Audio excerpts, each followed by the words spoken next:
Hi friends, இன்னைக்கு கடைக்கு போயிருந்தேன்னா readymade chilli parotta packet பார்த்தேன். சரி ட்ரை பண்ணி பார்த்துடலான்னு வாங்கிட்டு வந்தாச்சு. வாங்க இன்னைக்கு நம்ம ட்ரை பண்ணி பார்த்துருவோம். இப்போ ரெடிமேட் பரோட்டாவை 2 நிமிஷம் உப்பு போட்டு வேக வைக்க போகிறோம்.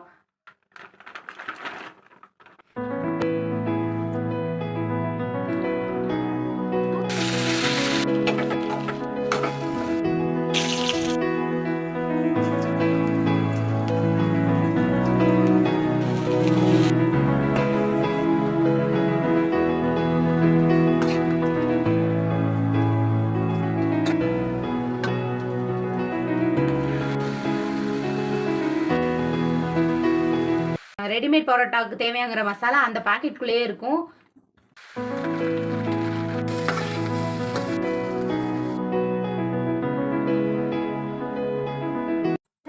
Readymade chilli parotta ready. நீங்களும் ட்ரை பண்ணி பாருங்க ஃப்ரெண்ட்ஸ். பாய்.